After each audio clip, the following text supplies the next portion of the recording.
oleh CEO mereka pada jam 2:30 petang tadi, dan kita telah memberikan satu kata putus mengenai tarikh untuk tanda tangan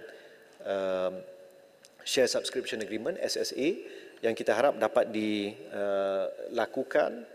dalam bulan ini, insya-Allah, bergantung kepada beberapa keputusan yang perlu mereka rujuk kepada board masing-masing.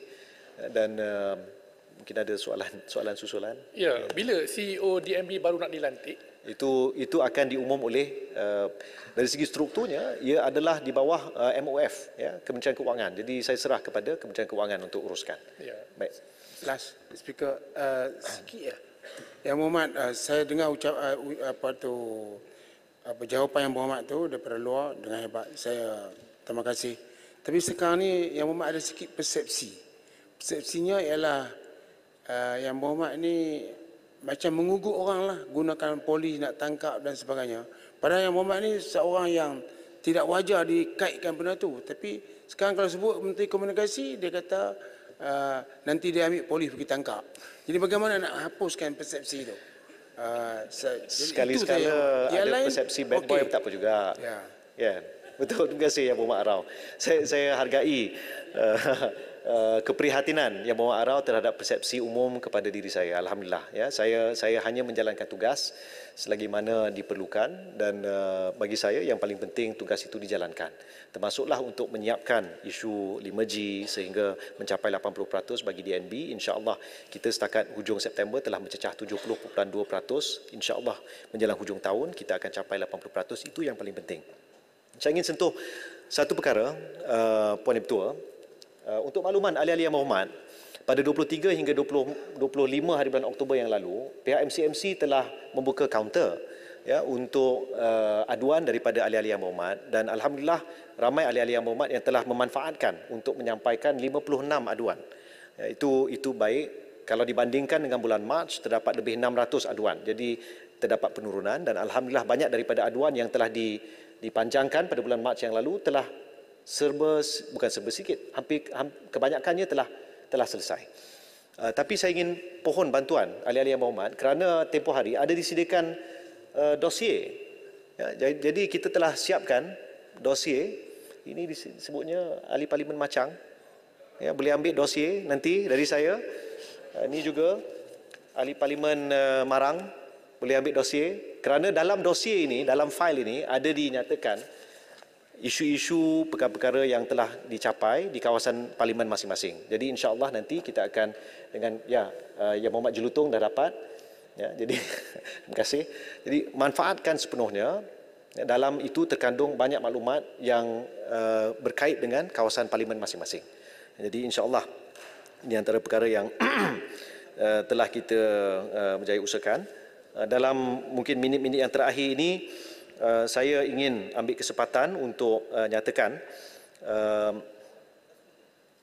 ucapan saya terima kasih, ya, kepada semua ahli-ahli yang berhormat di atas pelbagai isu yang telah dibangkitkan, dan insya-Allah, ya, kita akan dapat selesaikan isu-isu yang berbaki. Sikit ya. Ini peranti yang Muhammad. Itu bukan peranti, itu adalah holder. Peraturan telah dikenakan kepada saya, tak tahu saya dan kawan-kawan lain kot. Saya tak boleh menggunakan peranti. Jadi tak boleh gunakan benda ni. Kami apa lagi saluran yang kami boleh buat untuk menghubungi rakyat. Macam mana pun rakyat akan terima maklumat.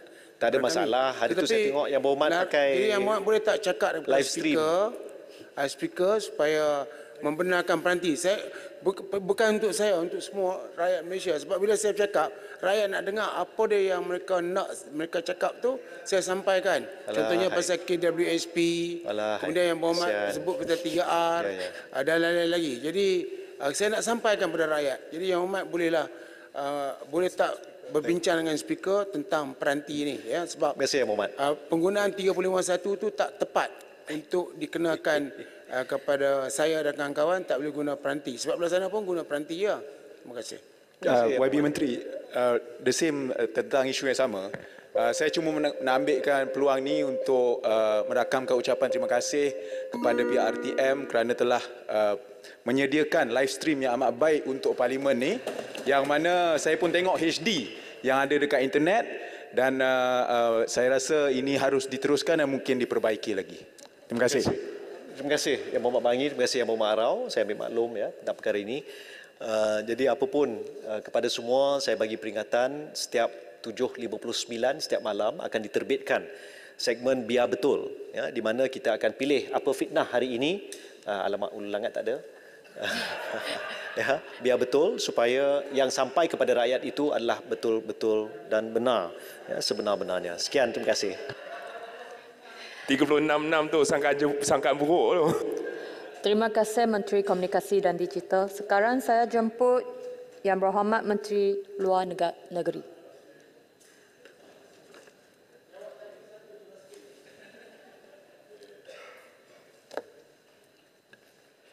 Bismillahirrahmanirrahim. Assalamualaikum warahmatullahi wabarakatuh. Salam sejahtera dan salam Malaysia Madani. Terima kasih Yang di-Pertua kerana memberi ruang kepada saya untuk menjawab perkara-perkara yang berkaitan dengan Kementerian Luar Negeri dalam sesi penggulungan perbahasan rang Undang-Undang Perbekalan 2024 di peringkat dasar dalam Dewan Yang Mulia ini. Pada kesempatan ini, saya bagi pihak Kementerian Luar Negeri ingin merakamkan setinggi-tinggi penghargaan dan terima kasih kepada semua ahli yang berhormat yang telah membangkitkan isu-isu yang berkait rapat dengan Kementerian Luar Negeri sewaktu membahaskan rang Undang-Undang Perbekalan 2024 di peringkat dasar. Yang di-Pertua, isu Palestin merupakan salah satu isu berkaitan hal ehwal antarabangsa yang paling kerap dibangkitkan semasa sesi perbahasan rang Undang-Undang Perbekalan pada kali ini. Saya yakin semua ahli yang berhormat berpendirian teguh bersama-sama saya menyokong perjuangan dan hak rakyat Palestin atas dasar kemanusiaan. Beberapa ahli-ahli yang berhormat turut memberikan cadangan kepada Kementerian Luar Negeri mengenai langkah-langkah yang boleh dipertimbangkan oleh negara dalam menangani konflik Israel-Palestin. Saya amat memahami dan prihatin dengan kegusaran ahli-ahli yang berhormat berhubung konflik ini yang telah berlanjutan amat lama dan masih tidak mempunyai kesudahan. Izinkan saya dalam Dewan Yang Mulia ini untuk memberikan maklumat terkini berkaitan dengan situasi di Gaza berdasarkan maklumat yang disampaikan oleh United Nations News yang diterima semalam. Dengan izin, keadaan internally displaced rakyat di Gaza 1.4 juta rakyat telah pun tidak berada di dalam kawasan-kawasan mereka setelah dibom, iaitu 62% dengan izin. Kemudian at least 45% of Gaza's housing units reportedly destroyed or damaged. 92% less water consumption than pre-hostilities secara average-nya dengan izin. On food security, stock sufficient for 7 days, but shop may run out in 5 days. 4 to 6 hours average waiting time to receive half of normal bread portion. Dari segi kesihatan, sebanyak 1/3 daripada hospital dan hampir 2/3 kawasan-kawasan pusat-pusat kesihatan kecil telah ditutup. Ia memberi kesan kepada 1,000 orang yang mendapat perkhidmatan dialisis dan kesan kepada 9,000 pesakit-pesakit kanser dan 82 serangan ke atas pusat-pusat kesihatan. Dan ini menyebabkan 21 hospital dan 28 ambulans rosak teruk. Dari segi bantuan kemanusiaan yang diperlukan setiap hari sebelum krisis adalah sebanyak 500 truk. Tetapi sejak 21 Oktober hingga kini hanya 143 truk saja dibenarkan masuk melalui Gaza. Manakala dalam konteks pendidikan pula, 625,000 pelajar tidak mempunyai akses kepada pendidikan. Lebih daripada 40% kemudahan pendidikan di Gaza diserang dan menyebabkan 221 kemudahan pendidikan hancur dan rosak teruk. Manakala keadaan air sebanyak 50% daripada paip-paip yang sedia ada sudah pun pecah dan tiga daripada pipeline yang disambung daripada Israel sebelum ini diputuskan terus. Manakala jumlah yang terkorban sehingga 31 Oktober 8,653. Manakala yang cedera sekurang-kurangnya 23,050 orang. Daripada jumlah itu 3,542 adalah kanak-kanak. 2,187 adalah wanita, 63 sukarelawan UNRWA, 35 wartawan dan 134 pekerja kesihatan. Dan inilah. Mungkin boleh sikit, Pan.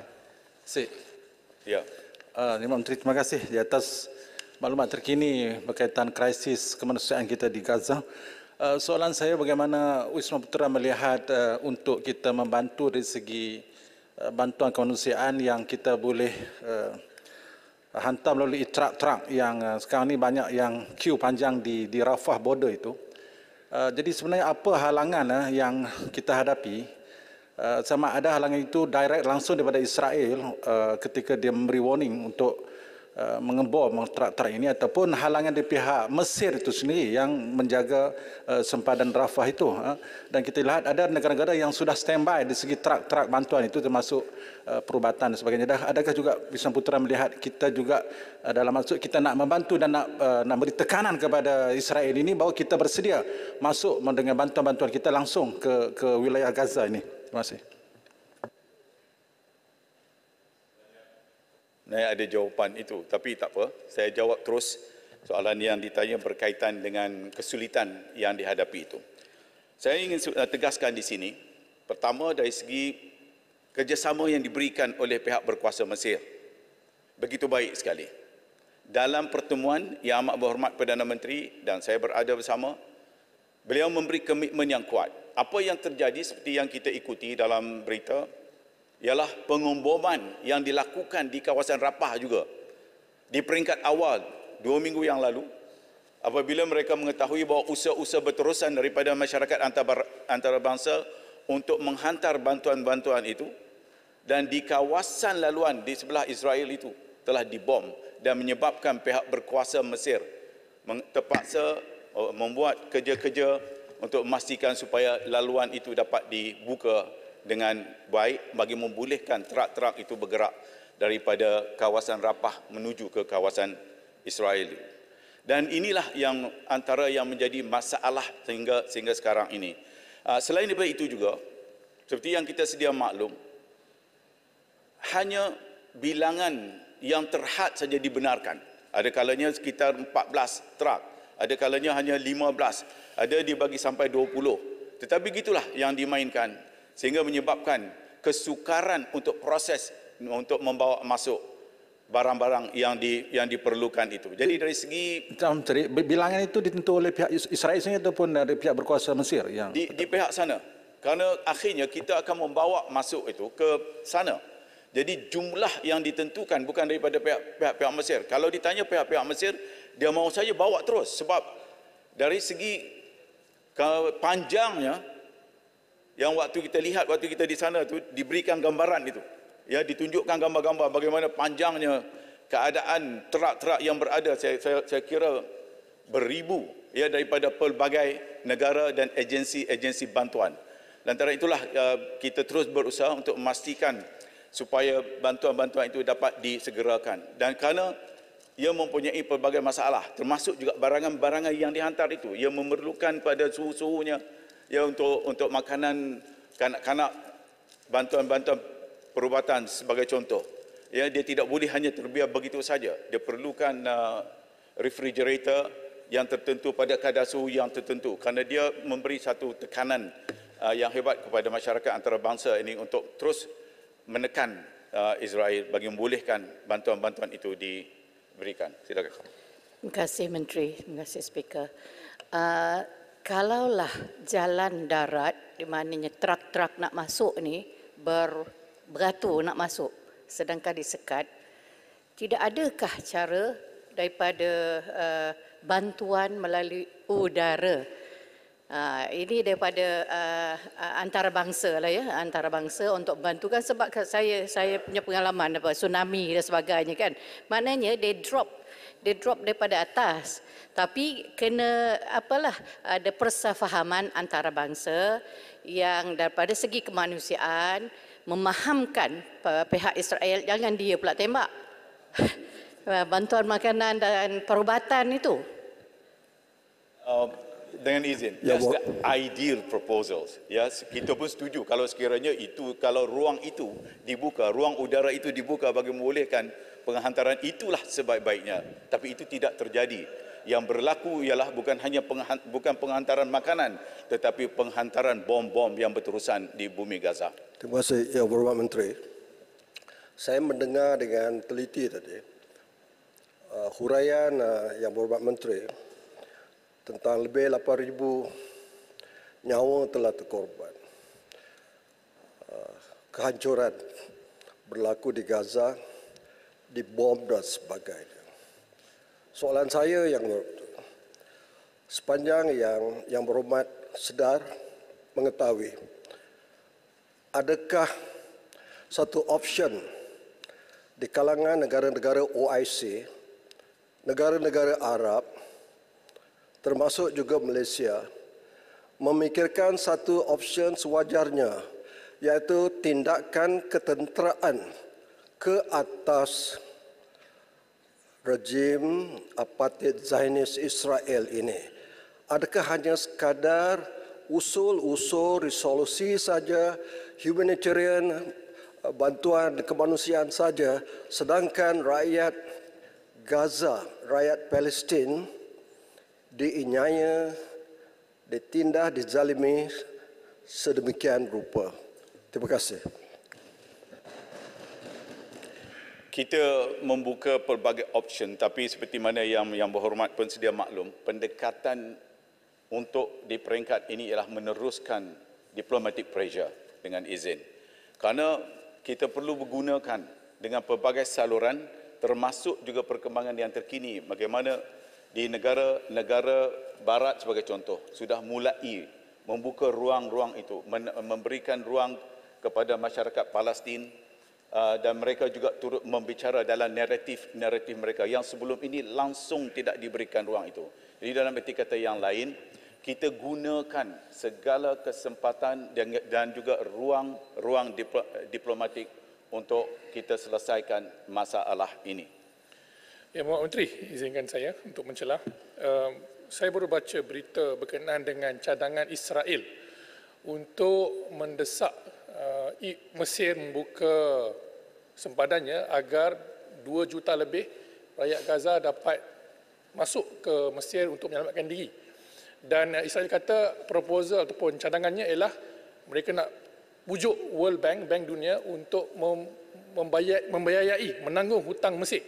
Jadi ini satu perancangan yang nampak baik tapi jahat, ada sinister intention, iaitu official displacement of Gazan daripada tanah air mereka sendiri.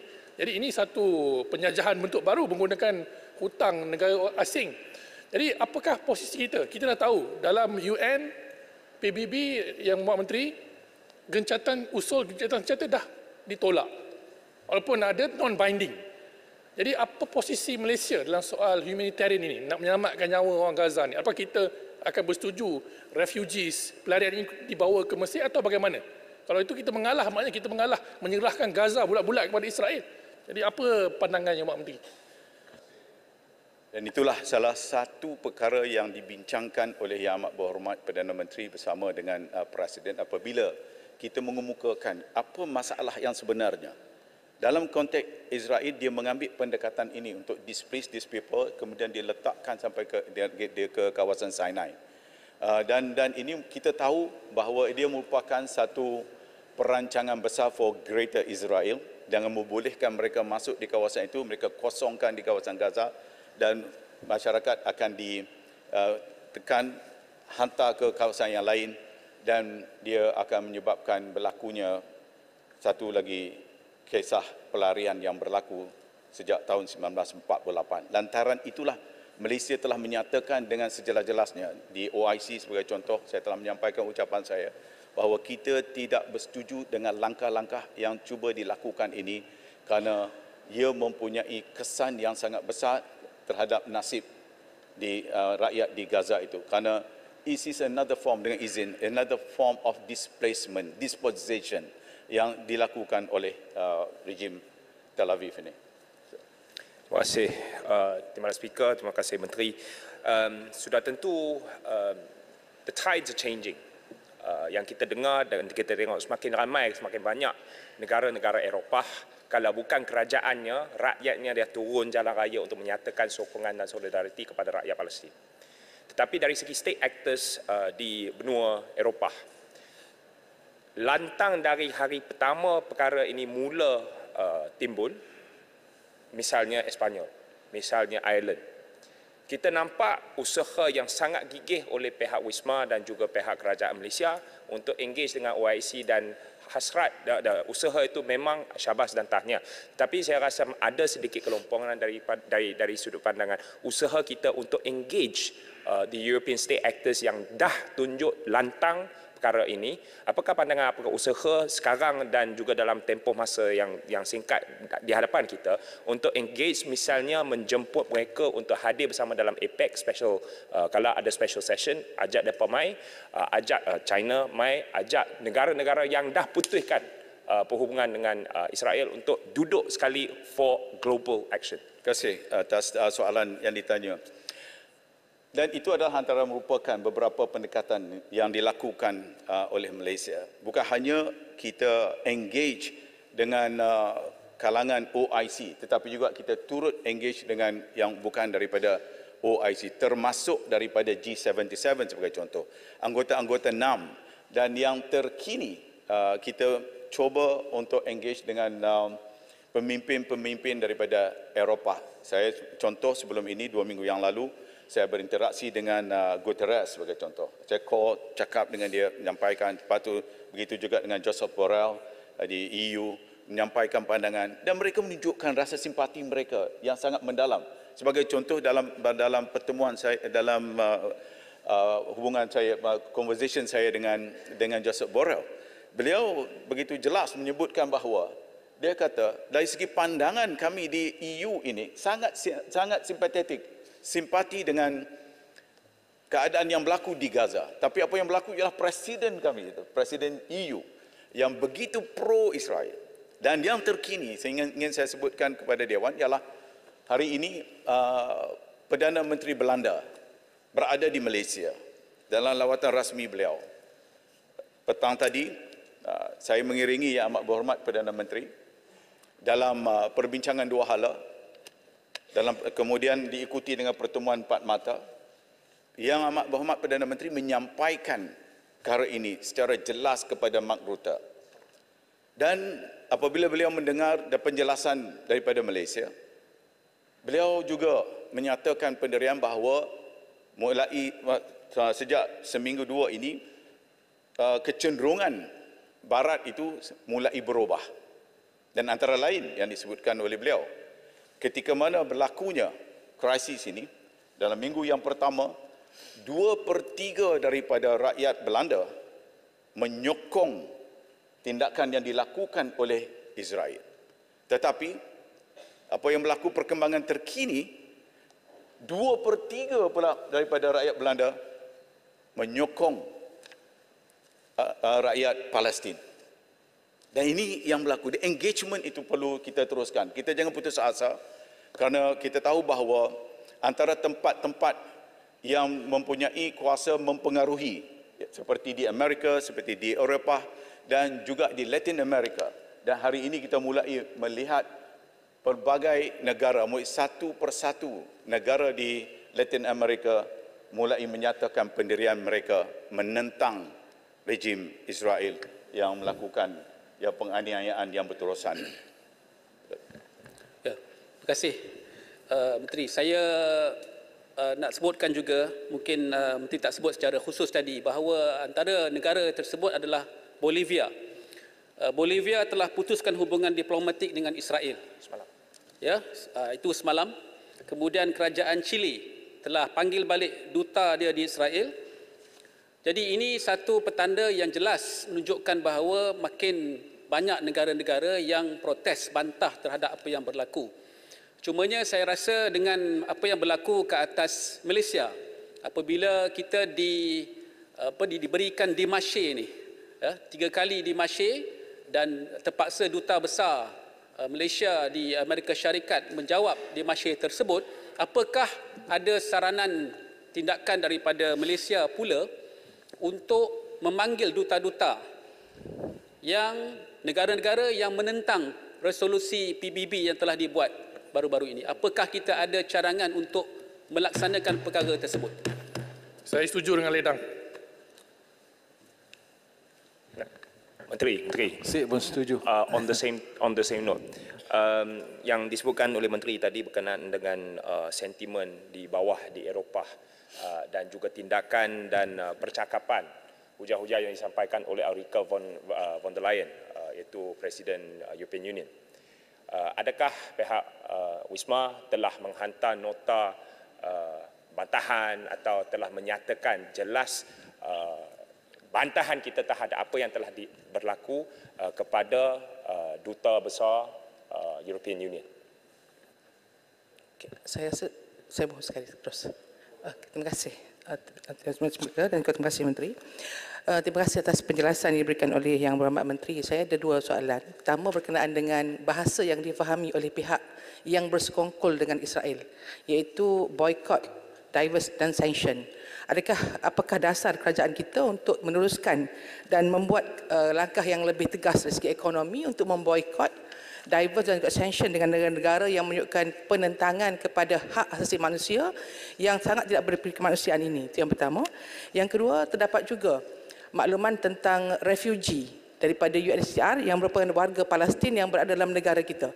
Apakah langkah-langkah yang akan dibuat oleh pihak kementerian khususnya untuk memastikan kebajikan mereka yang berada di sini dan negara-negara lain sebagai negeri yang boleh membantu memberikan semangat daripada sudut moral dan juga bantuan yang lebih terperinci kepada mangsa-mangsa ini? Terima kasih. Ya, Pak Menteri, saya terkejut bangun subuh pagi tadi, saya dapat berita dari Washington. Rupanya duta besar kita di Washington ni menyeru nama saya. Ya, dia kata, Wan Ahmad Faisal jangan bercakap kalau tak tahu. Lah, memanglah saya tak tahu apa benda dalam dimasy yang dihantar pada dia tu di sana. Jadi sebab saya tak tahu lah, saya tanya dalam Dewan. Dia kata saya cakap dengan kedai kopi di Macang. Saya cakap dalam Dewan ini. Saya tanya kepada Menteri, saya tanya kepada Perdana Menteri, apa kandungan Dimash kononnya ugutan itu kepada kita? Kita perlu tahu supaya kita boleh balas balik kepada Amerika. Ya, panggil balik duta Amerika ke Wisma Putra. Kalau betul dia mengugut kita, kita kan adalah negara yang berdaulat. Mesti kita berani punya. Dan duta besar kita kata apa? Tak pernahlah sejarah perjuangan kita untuk membela Palestin, kita diserahkan nota Dimash ini kepada Malaysia. Jadi kenapa tiba-tiba ada? Apakah kerana Yang Amat Tambun ini rakan baik Washington buatkan mereka terluka akibat pendirian tegas Yang Amat Tambun kali ini? Saya setujulah Yang Amat Tambun, saya tak komplain apa. Jadi apa pandangan Menteri? Ialah, kalau ikut semangat bercakap tu, ialah semangat. Terima kasih. Ialah. Cuma soalan semalam ditimbulkan ialah kita berbahas tentang jargonism. Jargon tentang bertanya what is demarche. But well, saya tidak mahu berbahas tentang soal itu. Walaupun apa yang disebutkan oleh macam itu perlu diberikan penjelasan seterusnya tentang what's actually demarche. Mungkin Menteri Luar faham sangat-sangatlah demarche ini.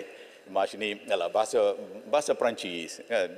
Bahasa mudah kita ialah tata tindakan apa yang dia nak hantar protes. It can be in many form, ya, dalam pelbagai bentuk. Dan dia bergantung kepada bagaimana reaksi daripada sebuah negara yang menghantar itu dan juga bagaimana kita pula react kepada apa yang disampaikan kepada itu. Baik. Sebelum saya sampaikan. Sri, Syah Alam sikit je pasal Dimash. Menarik.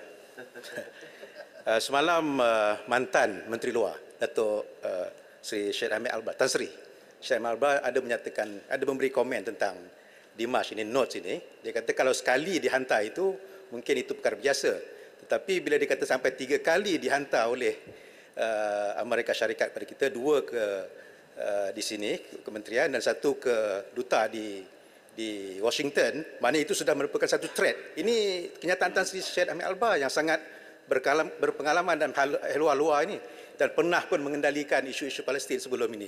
Cuma Tan Sri, saya Yang Berhormat Menteri, saya nak tanya, adakah apa yang dimaksudkan oleh US itu adalah melibatkan sokongan kita terhadap kerajaan Hamas selain daripada bantuan AIDS kepada rakyat Palestin, gencatan senjata, tapi adakah kerana kita menyokong kerajaan Hamas yang merupakan kerajaan yang sah dipilih oleh rakyat itu? Itu yang pertama. Yang keduanya, bagaimanakah pandangan negara-negara lain yang Berhormat Datuk Seri pernah buat engagement ini, bagaimanakah pandangan mereka dan sokongan mereka terhadap kerajaan Hamas di Palestin itu? Terima kasih. Ya Menteri, sikit je Menteri. Saya pun tadi sempat bersembang dengan Sembrong, mantan Menteri Luar kita juga, mantan Menteri Pertahanan, dan di sebelah sini pun kita ada mantan Menteri Luar daripada Indra Mahkota. Dan saya pun rujuk mereka tentang Dimash ini, walaupun yang berbahagia Tan Sri Syed Ahmed Albar lah antara senior kita di sini, tapi kedua-dua daripada mereka pun jelas pada saya is a normal practice in diplomacy. Bukan sesuatu yang dramatik seperti mana Tambun ungkapkan itu. Sebab kalau betul Tambun cakap ugutan, it's a national threat yang perlu kita deal properly and adequately by Wisma Putra. Depend, macam, Dimash ini seperti yang kita ketahui, dia bukan disampaikan dalam keadaan vacuum. Ya tiba-tiba you nak hantar aja. Dia mesti ada cause and effect dia. Dia mesti ada sebab-sebabnya. Kenapa disampaikan? Yang pertama. Dalam perkara yang kedua ialah in what context. Yang ketiga, dalam krisis yang macam mana? Tentunya kita tahu bahawa apa yang berlaku sekarang ini adalah dalam krisis yang sangat serius yang diambil, yang dibuat oleh sebuah kuasa besar. Dan kita tidak boleh mengambil ringan apa yang dihantarkan seperti yang disebutkan oleh mantan Menteri Luar. Ya. Kita tidak boleh ambil mudah. This is not the first time. Diikuti dengan the second demarche and then the third demarche. And then not only that, dengan izin, berlaku pula dengan kepada duta kita di Washington. Jadi bergantung kepada konteks. Ini tidak boleh dianggap macam biasa-biasa ni. Atau orang sekarang sebut biasa-biasa. Ya. Dia adalah suatu perkara yang sangat serius. We have to take it seriously. In certain context. Dalam konteks yang berada sekarang ini, apa yang berlaku ini? Maka Malaysia perlu mengambil langkah-langkahnya. Bagaimana kita mengambil langkahnya? Itu antaranya, ya ada yang mengatakan kita perlu hantar nota protes ataupun kita memanggil dutanya dan sebagainya. Jadi kita menggunakan semua pendekatan-pendekatan itu untuk kita menyampaikan balik ya pandangan-pandangan kita kepada mereka, pendirian-pendirian kita. Umpamanya dalam konteks Dimash itu yang meminta supaya kita menyatakan pendirian kita, menyatakan tanda simpati kita no. Because position Malaysia, the principal position of Malaysia ni ialah sangat jelas dalam konteks perjuangan Palestin. Bukan baru. Dia sejak daripada dulu lagi. Ya, dan ini kita perlu tegaskan apabila kita berinteraksi dengan mereka. Jawapan untuk jawapan-jawapan yang lain saya belum sama sikit, mohon. Saya tak boleh. Saya penting, sangat penting. Okey, boleh, tak apa. Isu demonstrasi ini ataupun tuntutan US ini kita juga perlu ada ketegasannya, dan kita ada ratusan hujah yang kenapa kita menyokong Palestin, menyokong perjuangan rakyatnya, dan sedikit pun kita tidak rasa kendur ataupun gentar segala nota-nota mereka itu. Jadi saya lihat Wisma Putra perlu bersedia itu, dan saya nak bertanya juga berkaitan dengan pengumuman yang Berhormat Menteri yang meminta Menteri sendiri menghubungi Turki dan Saudi untuk segera memanggil satu sidang tergempar OIC. Jadi adakah pihak Menteri sudah pun melaksanakan tugas sebesar itu? Termasuk juga saya nak bertanya plan Wisma Putra, bagaimana agihan kutipan dana yang telah diumum, sudah dikutip lebih 80 juta itu, dan kerana dana itu perlu dihantar segera, walaupun kalau tidak sepenuhnya pun duit itu ataupun dana dalam bentuk barang atau sebagainya itu perlu sampai segera ke Gaza untuk membantu mereka yang berada dalam keadaan sulit di sana. Saya tak perlu baca lagi teks saya lah. Saya hanya jawab soalan sebab sebahagian besarnya telah pun ditanya oleh YB sekarang. Terima kasih banyak YB kerana tanya soalan-soalan ini. Okey, yang pertama berkaitan dengan saya nak jawab yang sebelum ni, kesianlah kalau saya jawab terus yang sebelum ini ditanya oleh daripada Ipoh Timur, iaitu tentang masalah pendirian di peringkat kerajaan manakala di peringkat rakyatnya berbeza. Dan itu yang berlaku sekarang ini. Dan kita mengharapkan dengan peranan yang dimainkan oleh NGO, civil society, rakyat yang berada di kawasan-kawasan tertentu ini, termasuklah khususnya di Amerika, di Eropah dan lain-lain, ini akan memainkan peranan yang besar untuk menggerakkan rakyat dan memberi tekanan kepada kerajaan mereka untuk mengubah pendirian dan bersama-sama menekan kerajaan Israel untuk membuka ruang bagi penyampaian bantuan-bantuan humanitarian ini. Dan yang seterusnya ialah soal tentang boycott and sanction, ya. Dan itu akan menjadi satu pilihan. Dan tetapi kita perlu lihat juga dalam konteks apa yang kita nak buat. Kalau kita hanya bersendirian melakukannya, tapi yang lain tak buat apa-apa, tak jadi. Saya tak mau sebutlah yang ada kita boykot yang tu, boykot yang ni. Ya.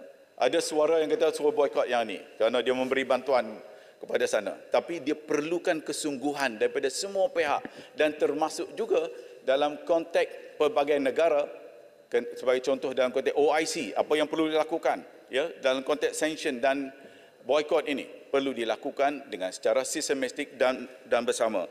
Manakala dalam konteks dikatakan tentang refugee, let me finish. Nak bagi sedikit kenyataan sokongan atas BDS. Adakah Yang Berhormat Menteri setuju bahawasanya BDS ni bukan sahaja semata-mata untuk kerajaan lakukan. Sebenarnya usahanya perlu datang daripada pasaran, datangnya daripada pengguna. Kalau tak lupa siapa yang tanya tu, kalau Yang Berhormat nak tahu pasal BDS boleh datang jumpa Ipoh Timur. Masalah refugees yang berada di Malaysia ini, untuk pengetahuan yang berhormat juga, kita telah pun melakukan pelbagai usaha dan termasuklah arahan oleh Yang Amat Berhormat Perdana Menteri untuk melihat pelajar-pelajar Palestin yang berada di sini untuk diberikan bantuan kepada mereka secara ringkasnya. Dan begitu juga dalam bentuk bantuan-bantuan yang lain yang perlu kita usahakan. Dan sekarang ini kita bekerjasama dengan NGO tertentu dan termasuk juga dengan pihak duta yang ada di sini untuk memberikan bantuan-bantuan itu. Dan sebahagian daripada bantuan yang disampaikan oleh rakyat itu akan kita sampaikan kepada mereka yang berada di sini juga. Dan selain daripada itu juga kita juga membuat perancangan untuk kita berikan, kalau sekiranya nanti perlu kita memberi ruang-ruang pendidikan untuk membawa mereka berada di yang mana yang kalau sekiranya dibuka nanti, ya, untuk satu tempoh jangka panjang dalam proses pemulihan akan juga kita lakukan nanti. Ya. Terima kasih Yang Berhormat. Saya tunggu tajuk pasal beting-beting Ali. Jadi dan juga ada saya cakap pasal juga pencerobohan Laut Cina Selatan. Tapi saya nak cakap pasal Palestin ni. Muhammad, semua orang dah nampak. Saya setiap malam saya mesti tengok apa tu news dan sekarang ni hati betul cukup sedih lah melihat pembunuhan yang berlaku 1,000 orang lebih satu hari dan kanak-kanak yang telah dibunuh ialah tiap-tiap 10 minit seorang. Dan kita tahu bahawa kita dengan izin Allah comfortable dari sini, tapi di sana Allah telah uji mereka dengan begitu dahsyat. Boleh tak parlimen kita lagi sekali yang Muhammad buat kita punya pendirian, ramai-ramai pendirian parlimen Malaysia menyokong Palestin. Yang keduanya saya minta supaya apakah Malaysia nak kejutkan dunia, bawa rojok Benjamin Netanyahu dan juga Menteri Pertahanannya ke Mahkamah Jenayah Antarabangsa kerana apa yang telah dilakukan, dan termasuk seorang lagi semalam yang telah menghalang masa-masa bersatu daripada mengadakan gencatan senjata. Biden sendiri kata tak perlu buat gencatan senjata sekarang sebab ini akan menguntungkan Hamas. Apakah boleh ketiga-tiga orang ini dirojok kepada Mahkamah Jenayah Antarabangsa sebab perbuatan mereka adalah perbuatan terkutuk dalam dunia. Jadi ke depan ni orang akan tengok Muhammad, Israel akan tiba masanya dia akan buat gencatan senjata. Tapi masa itu dah ramai orang dah mati yang Muhammad. Jadi apakah kita nak biarkan mereka berterusan dengan tidak ada satu penyataan? Yang Muhammad Arau nak kita nak tanda tangani Rome Statute ke? Kalau nak Malaysia nak bawa mana-mana negara masuk ICC kena menjadi penandatangan Rome Statute. Arau tak faham. Bukan kita tak nak, kita tak boleh. Kerana ada yang bantah nak sign Rome Statute. Siapa menteri ni? Faham yang tak? Bagi menteri jawab. Ipoh Timur bagi menteri jawab. Siapa menteri? Yang ni menteri kan sana menteri. Jadi tunggu gilirannya, lambat lagi ya. Yang ni menteri dulu jawab. Backbencher pun tahu pernah jadi menteri, tak tahu pula. Terima kasih. Saya sebenarnya ada self-imposed moratorium, tak tanya menteri luar, tapi saya nak masuk sikit sajalah. Saya rasa semua orang nak tanya, lama-lama menteri tak boleh jawab soalan lain. Saya cuma nak sebut satu perkara saja, Yang Berhormat. Kita semua tahu bahawa diplomasi itu ada limitationnya dan ada waktunya. Kerajaan seperti Malaysia dalam isu-isu yang sangat mustahak seperti Palestin ini harus juga menggunakan strategi-strategi yang tak semestinya termasuk dalam kerangka diplomasi. Saya cuma nak minta ahli-ahli yang berhormat secara setulus je.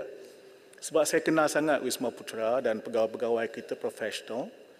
Kalau sekiranya Wisma Putra menasihati kabinet, ada tindakan-tindakan yang harus dilaksanakan yang mungkin di luar kerangka diplomasi yang lazim, kita harus bagi kepercayaan.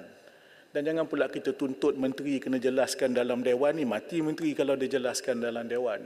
Mungkin kalau ada perkara-perkara yang penting, kalau perlu Tuan Yang di-Pertua, Special Select Committee khusus untuk Palestin dan dibincang dengan lebih. Kalau tidak, ni sampai isyak kita tak habis di sini. Terima kasih.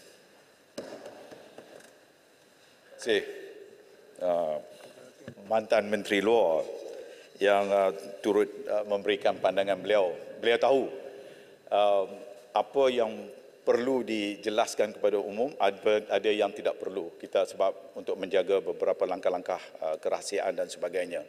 Tapi apapun saya ucapkan terima kasih atas pandangan itu dan kita tidak ada halangan kalau sekiranya perlu diadakan satu jawatan kuasa khas bagi membincangkan langkah-langkah. Kerana bagi saya kedua-dua belah pihak sangat prihatin dengan isu yang berlaku ini. Cuma cara dan pendekatan dan bagaimana kita nak memperkukuhkan lagi dari segi langkah-langkah dan strategi kita.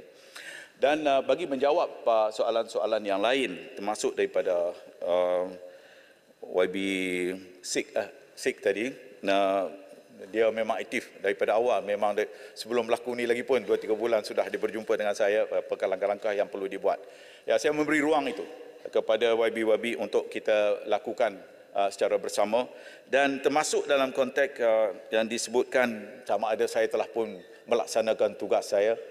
Saya telah pun melaksanakan tugas saya berhubung termasuk dengan Menteri Luar Turki dan pagi tadi dengan Menteri Luar Saudi berbincang dengan langkah-langkah yang perlu kita ambil. Apakah pendekatan yang terbaik dalam konteks mengadakan mesyuarat khas OIC melibatkan ketua-ketua negara, special summit yang akan diadakan. Bukan itu saja, malah kita turut mencadangkan, Yang Amat Berhormat turut mencadangkan supaya kali ini bukan hanya melibatkan OIC tapi turut juga melibatkan daripada negara-negara yang the like-minded countries, iaitu seperti China, Russia, South Africa, Brazil dan lain-lain lagi, supaya tekanan itu bukan hanya diberikan daripada OIC semata-mata, tetapi negara-negara lain yang turut bersimpati dan mahukan hal ini diselesaikan dengan kadar yang segera. Manakala dalam konteks kutipan yang disebutkan, yang ditanya oleh Yang Berhormat tadi, kita telah pun membuat kutipan, dan kutipan itu akan mulai kita hantar pada besok hari, yang pertama untuk pelepasan yang pertama besok. Dan alhamdulillah kita telah mendapat kelulusan daripada pihak berkuasa Mesir hanya dalam tempoh 36 jam berbanding dengan negara lain kadang-kadang kena ambil 5 ke 6 hari, dan mereka memberi kesemuan kepada Malaysia untuk penghantaran yang pertama sebanyak 20 tan yang terdiri daripada barangan perubatan dan juga barangan makanan khususnya untuk bayi dan kanak-kanak. Dan kita harapkan kita dapat hantar ke airport Al-Arash di Mesir nanti. Dan itu bagi menjawab soalan pertama. Dan lepas itu kita akan buat untuk penghantaran susulan lagi. Manakala bagi soalan-soalan yang lain yang ditanya oleh Yang Berhormat ni, saya harap kalau saya tak jawab nanti, saya boleh jawab secara bertulis nantilah. Ya, panjang sangat. Menteri, satu sikit saja. Kalau kerau sikit. 30 saat. Saya mungkin agak keluar sikit daripada perbincangan. Cuma ada tak kementerian untuk buat satu kajian tentang sejauh mana peperangan ini akan berlangsung. Tujuan kajian itu, kemungkinan daripada hasil kajian itu kita telah bersiap bersedia untuk berdepan segala kemungkinan, termasuk rakyat kita di luar yang terlibat, yang kemungkinan akan secara langsung terlibat dalam peperangan yang kita tidak tahu bila akan berakhir. Terima kasih.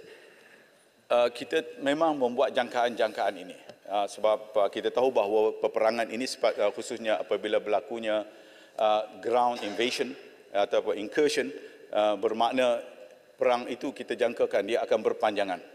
Dan lantaran itulah kita telah membuat beberapa unjuran kalau sekiranya berlaku begini, begitu berlaku begini, dan kita perlu mengambil langkah-langkah masa kini, termasuklah langkah-langkah jangka panjang, termasuk juga kita membuat perancangan untuk selepas perang, the post war. Apa yang perlu kita lakukan? Takkan kita nak biar saja orang kata selepas habis perang tu masing-masing cuci tangan dah selesai. Tak. Malaysia perlu berperanan secara aktif untuk memastikan supaya proses pemulihan semula juga dapat dilakukan dan bantu sama. Bagi menjawab soalan daripada Arau khususnya dan juga rakan-rakan yang lain, daripada saya lihat sini ada daripada Muar, daripada Sempurna Maran, macam Marang, Kapal, Arau dan Kuala Kedah, dan Yang Berhormat Greek berkaitan dengan untuk mengheret Zionis Israel ini dan sekutu-sekutunya, masuk nama-nama yang disebutkan tadi, ke ICC. Dia ada dua Yang Berhormat tentu tahu orang lama dalam kabinet.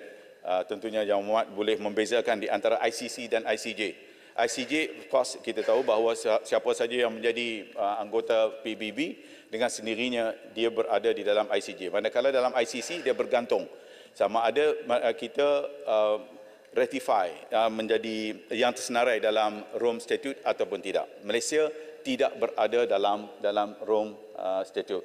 Jadi namun saya tegaskan di sini, ianya boleh dirujuk kepada pendakwa raya ICC oleh tiga pihak, iaitu sama ada oleh negara-negara itu sendiri yang menjadi anggotanya, di mana Malaysia bukan ahlinya, manakala Majlis Keselamatan Bangsa-Bangsa Bersatu juga boleh membawa isu ini, atau dengan inisiatif pendakwa raya ICC sendiri. Palestin telah menyertai Statute Rome pada tahun 2 Januari 2015 yang berkuat kuasa bagi Palestin pada 1 April kemudiannya. Dan pada pendakwa raya ICC yang bernama Fatou Bensouda telah membawa hal ini dan merujuk kes ini bagi pihak Palestin pada tahun 2014 lagi. Dan kemudian pendakwa raya ICC kemudiannya pada tahun 2019 iaitu pada 20 Disember 2019 telah mengumumkan bahawa kriteria-kriteria berkanun di bawah Statut Rom untuk membuka sesuatu siasatan telah dipenuhi berdasarkan pemeriksaan awal ke atas situasi di Palestin. Dan ini membawa kepada pra-perbicaraan dalam kamar satu pada 5 Februari 2021 yang telah memutuskan bahawa ICC mempunyai bidang kuasa jenayah ke atas situasi di Palestin termasuk di tebing Gaza, tebing Barat dan Baitul Maqdis.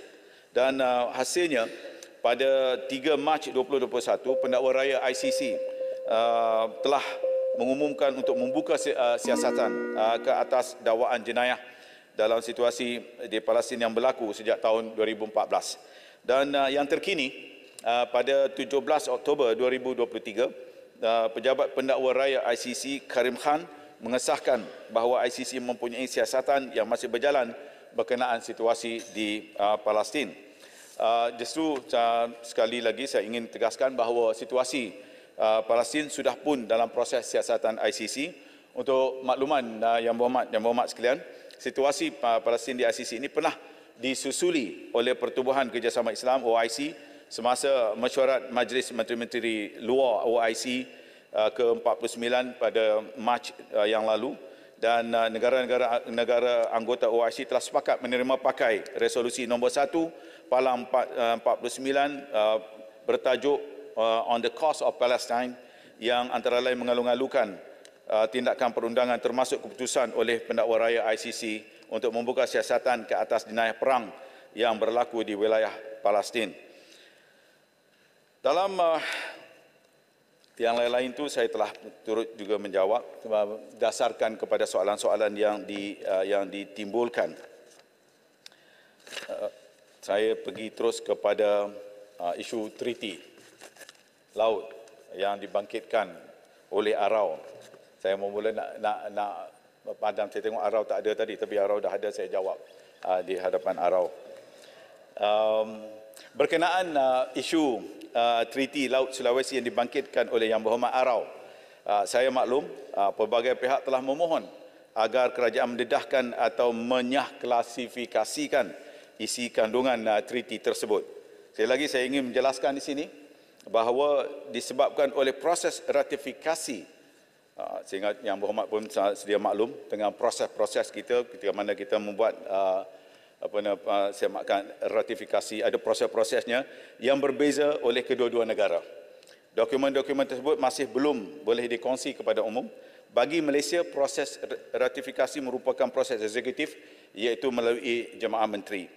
Manakala di peringkat Indonesia dia mempunyai pendekatan yang lain. Dalam hal ini, Malaysia harus menghormati amalan antarabangsa dan proses perundangan sesebuah negara. Ia merupakan prinsip asas yang penting dalam memelihara hubungan diplomatik. Berdasarkan amalan antarabangsa, hanya setelah kedua-dua negara menyempurnakan proses ratifikasi berdasarkan undang-undang domestik masing-masing, barulah dokumen-dokumen tersebut dikongsi kepada umum.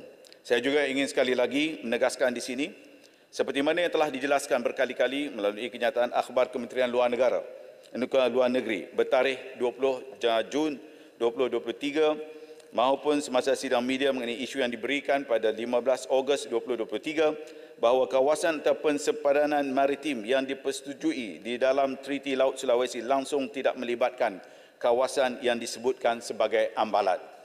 Dalam arti kata lain, Treaty Laut Sulawesi yang dimeterai pada 8 Jun 2023 hanya meliputi kawasan di separa perairan laut wilayah dengan izin Territorial Sea dan langsung tidak melibatkan kawasan yang disebut sebagai ambalat.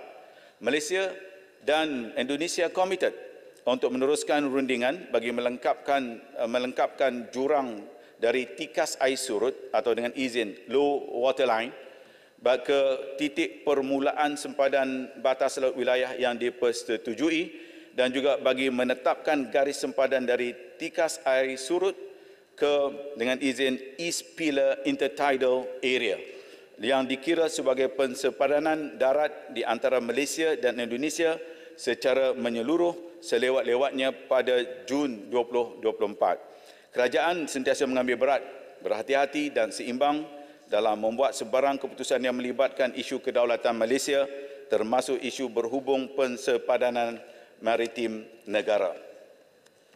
Isu peta standard China edisi 2023. Berapa lama kita boleh bagi sebab maghrib ni? 9 dash line. Okey. Ini menarik juga ni 9 dash line. Mula-mulanya, ya. Baik.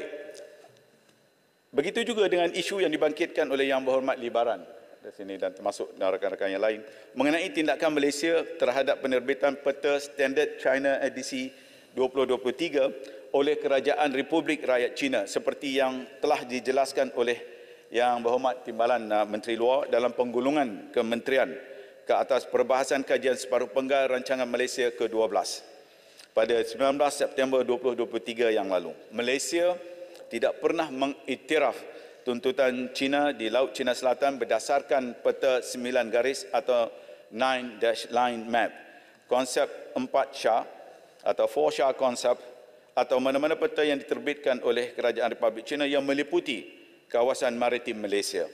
Penerbitan peta standard China edisi 2023 pada 28 Ogos 2023 adalah tindakan sepihak atau dengan izin unilateral act Kerajaan Republik Rakyat China dan tidak mengikat Malaysia.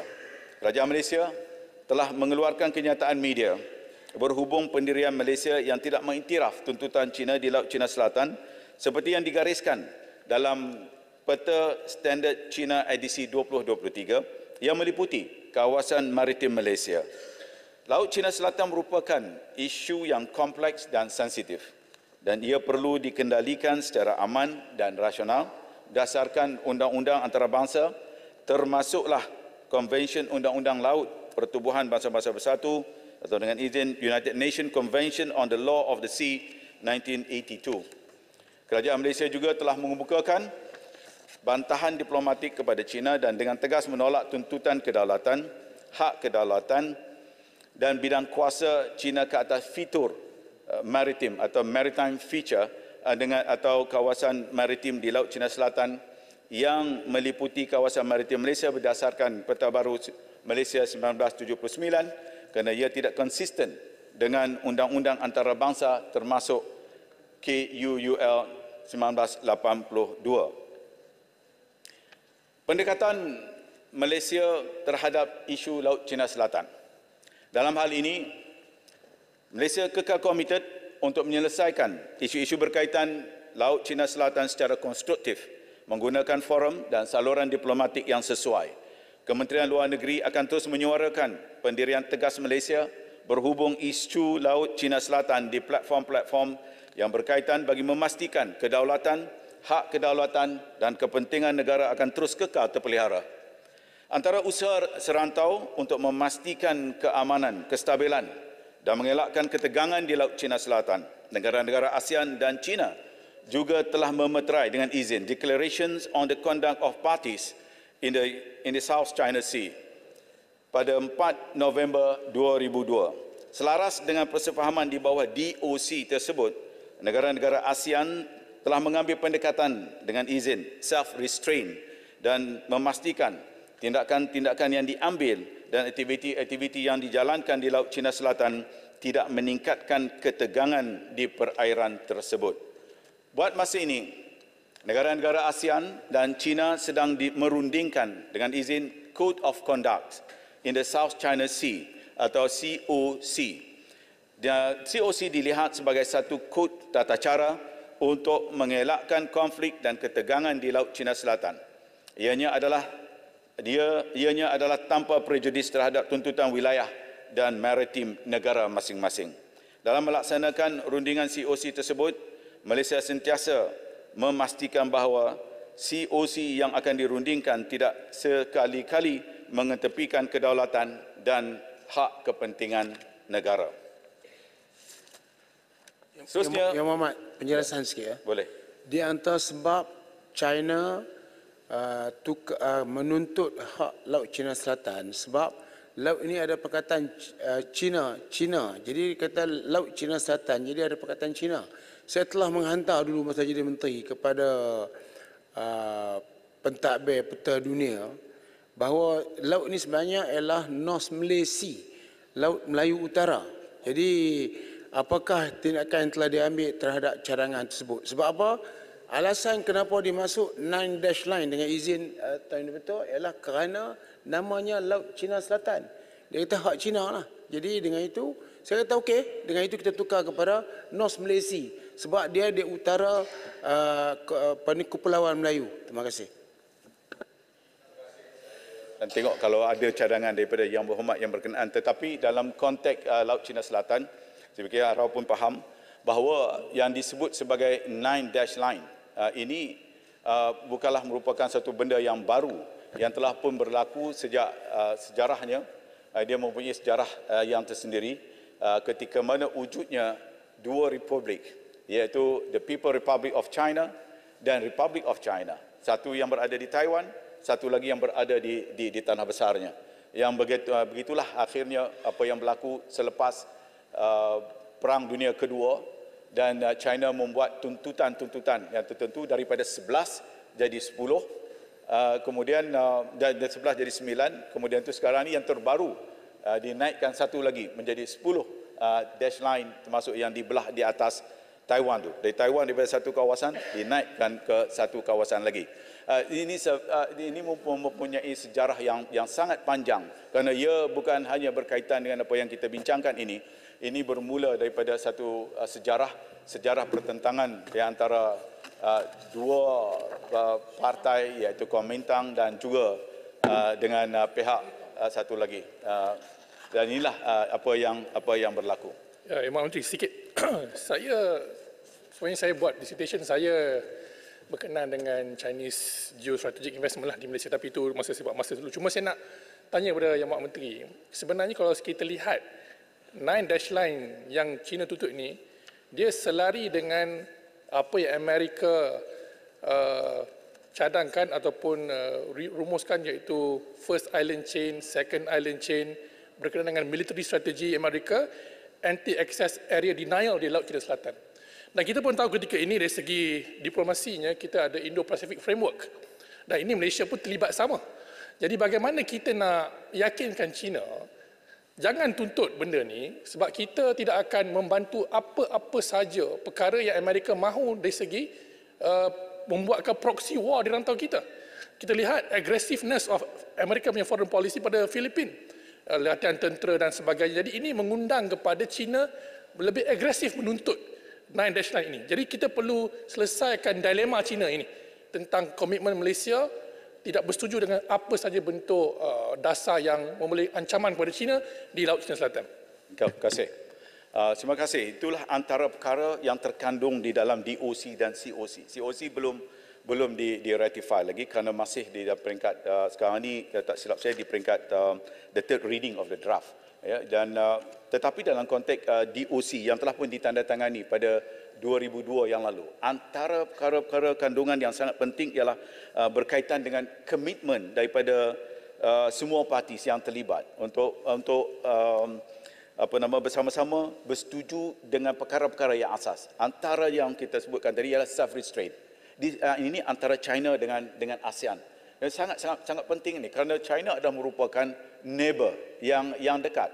Mau tidak mau, perkara-perkara seperti ini hendaklah dilakukan secara bersama dalam konteks negara-negara ASEAN, khususnya bagi negara-negara yang mempunyai sempadan dengan China. Daripada Vietnam, bawalah sampai ke Filipina, Brunei, Malaysia, dan ini antara negara-negara yang terlibat secara langsung.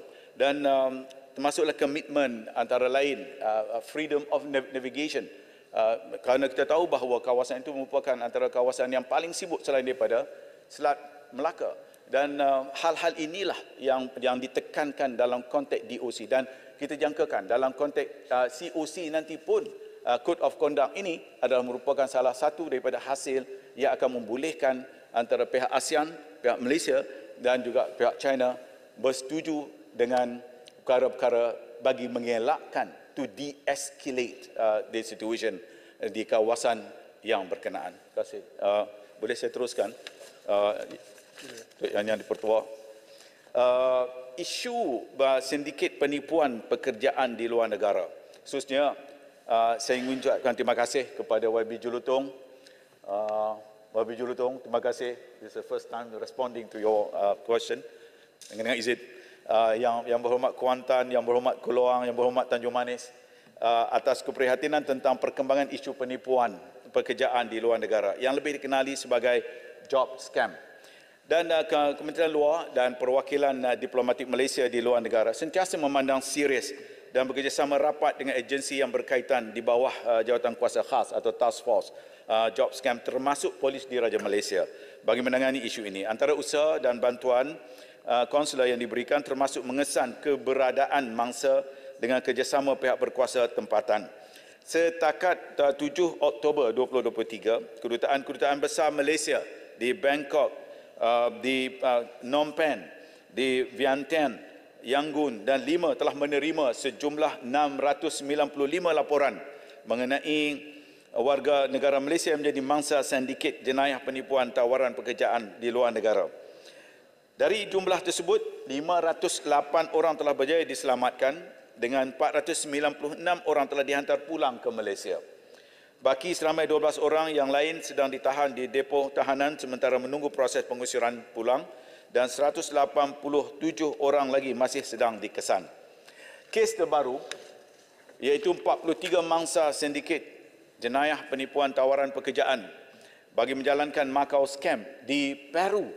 Ya, of all the places, bukan hanya dalam konteks di kawasan Asia Tenggara, tetapi ini sampai sejauh Peru. Sindiket penipuan pekerjaan telah pun berjaya diselamatkan oleh pihak Polis Republik Peru pada 7 Oktober yang lalu. Kementerian Luar terlibat secara langsung dalam membantu proses penghantaran pulang ke Malaysia bagi 43 mangsa tersebut secara berperingkat bermula 26 Oktober. Yang Berhormat Menteri, sedikit silakan.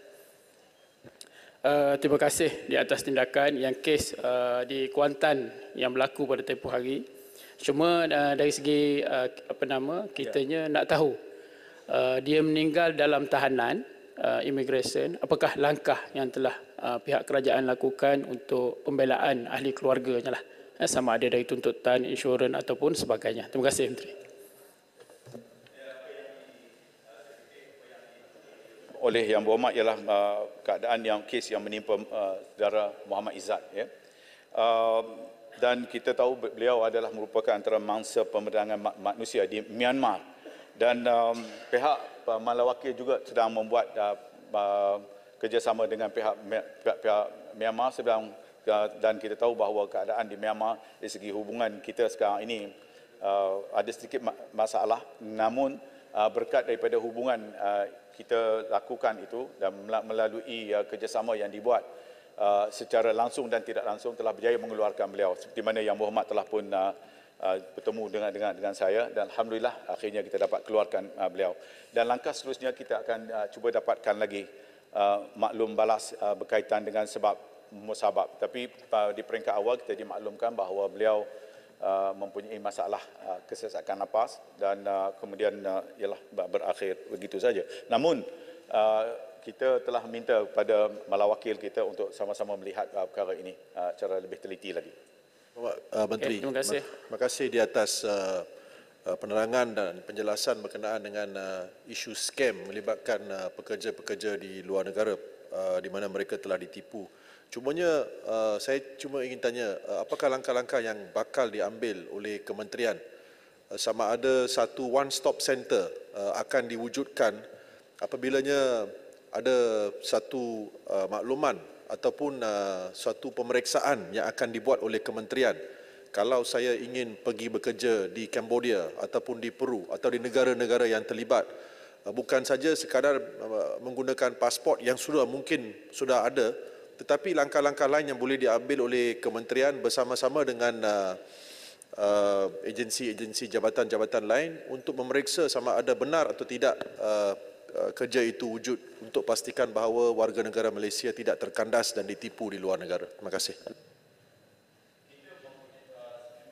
Berhormat sedia maklum bahawa kerjasama antara Kementerian Luar dengan Kementerian Dalam Negeri sangat penting dan itulah langkah-langkah yang kita buat selama ini. Tetapi yang menjadi masalah utama dalam skam ni ialah mereka tidak memaklumkan. Bagi mereka yang memaklumkan mendapat pandangan ataupun bertanya daripada Wisma ataupun malah wakil kita di kawasan-kawasan yang berkenaan, kita akan memberikan bantuan itu. Sebagai contoh apa yang berlaku di Peru baru ini, saya cuba dapatkan maklumat. Saya tanya bagaimana sampai ke Peru, ya? Dan apa yang kita dapati, kita tidak tahu langsung dan mereka tidak menghubungi kita untuk mendapatkan maklum balas dan mereka pun yang terkena ini tidak tahu ke mana mereka nak dihantar. Cuma diberikan tiket, dihantar ke negara ketiga dan daripada situ mereka dimaklumkan now next you kena pergi ke sini. Dan itulah antara punca-punca. Jadi saya mohon, saya sebutkan dalam Dewan ini, mohon kepada semua rakyat Malaysia agar sentiasa berhati-hati, terutamanya dengan tawaran pekerjaan yang menawarkan tiket penerbangan dan penginapan percuma yang selalunya didalangi oleh sindiket-sindiket. Jadi saya menyuruh ni, kalau kita tak buat begini, ya, kalau kita tak datang untuk berjumpa dengan kita, sukar untuk kita trace sama ada ia berlaku penipuan ataupun tidak. Jadi sekali lagi saya minta kepada sekalian rakyat Malaysia supaya dapat menghubungi kita untuk mendapatkan penjelasan sekiranya ada tawaran-tawaran ini diberikan kepada mereka. Saya juga mengambil peluang ini untuk menyambut baik pengumuman yang amat berhormat Perdana Menteri pada pembentangan belanjawan madani berkenaan tambahan 10 juta ringgit di bawah tabung amanah kumpulan wang amanah rakyat Malaysia di luar negeri atau KWARM. Kementerian Luar Negeri sedang memperhalusi gerak kerja dan kriteria penerimaan bantuan KWAM ini agar dapat disasarkan kepada rakyat Malaysia di luar negeri yang memerlukan bantuan konsular namun benar-benar tidak berkemampuan dari segi keuangan. Saya juga mengucapkan terima kasih kepada Yang Berhormat Seputih kerana membangkitkan soal berkemahiran multilingual di kalangan para pegawai kita. Itu merupakan satu cadangan yang baik. Malah di peringkat Kementerian Luar, kita telah melaksanakan perkara ini, latihan-latihan ini melalui IDFR kita bagi membolehkan supaya setiap diplomat kita, khususnya di kalangan diplomat yang muda-muda ini, diberikan pendedahan bahasa. Malah saya turut menekankan kepada mereka, bagi mereka yang ditempatkan di malawakil di luar negara, supaya mereka mengambil kesempatan untuk belajar bahasa tempatan di kawasan yang berkenaan.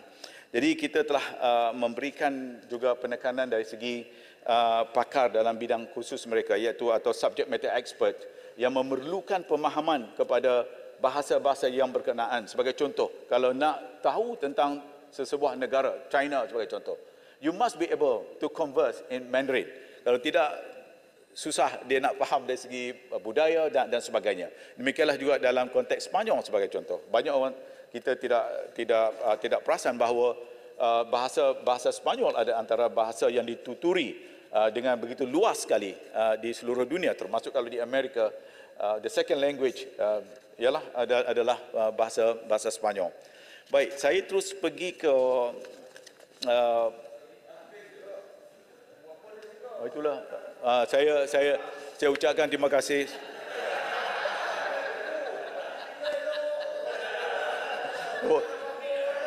Saya tengok rupa-rupanya tadi siapakah bertanya Hulu Langat di mana? Rupanya waktu saya benar Hulu Langat. Terima kasih. Hulu Langat telah hadir. Dia beri sokongan dekat saya. Terima kasih Adik. Perusahaan mikro dan sederhana, seperti kita tahu, kita bekerjasama dengan terima kasih kepada Yang Berhormat Rompin yang bawa hal ini. Kita sama-sama melihat perkara ini dan kita bekerjasama dengan MITI, Motek dan Matric bagi menjayakan matlamat kita untuk membangunkan perusahaan mikrokredit dan sederhana. Kita seperti mana yang kita sedia maklum, di peringkat Kementerian Luar, kita bekerjasama ni di mana-mana saja dalam sesi-sesi perbincangan dengan kumpulan-kumpulan peniaga dan sebagainya. Dan begitu juga Masjid Tanah ada sini bertanya, membahaskan tentang lawatan yang amat berhormat Perdana Menteri baru-baru ini ke Saudi, Turki dan Mesir. Dan beliau bertanya sama ada kenapa PM pergi, yang sedangkan ianya hanya boleh dilakukan oleh Menteri Luar.